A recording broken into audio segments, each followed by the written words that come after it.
Now, after we left there, we went to Michigan last week, and we got to have dinner with some of our friends in Rochester, Michigan, middle of last week. And I thought Andy might could talk a little bit about, we had one business owner in particular, again, someone who will be a guest in the future, a business called Catching Fireflies, and it's a really terrific gift store with stores in Rochester, Michigan and Berkeley, Michigan. And she also has a fantastic e-commerce business and a wholesale line of products.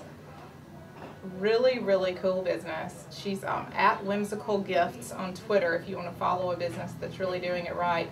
But we were meeting in a locally owned and operated brew pub there in Rochester, and this business owner came out to chat with us, and she asked a question about hosting, web hosting. And Andy has owned a web hosting firm for, gosh, how many years now?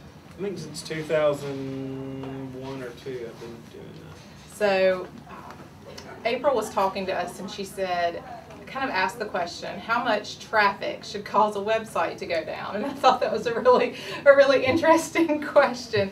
And I thought, really? Your website went down? Well, her business has grown and been successful, and that's something we all want to have happen to our businesses, is that you market them and you market them, but how many of us think forward to the point where it really gets so successful that your website goes down? And that is a very real possibility in certain circumstances. Can you explain those circumstances? Well, normal web traffic for a business, and Grace is here in the studio. She has a perupaper.com. She sells cards.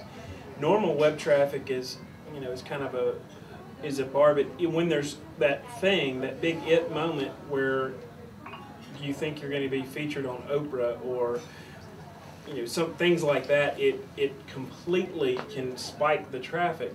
But normal, when you're having a sale on a weekend, you shouldn't expect your website to go down from a spike of traffic. But if you were featured on the front page of Drudge Report, or somebody, the ABC News did a story on you one night, you might want to call your web guy and let him know that you're going to probably get a little extra traffic, because there are things we can do to make sure that your traffic can scale indefinitely. Most websites are hosted on a server with a number of other sites. We have about 200 other websites on the same server.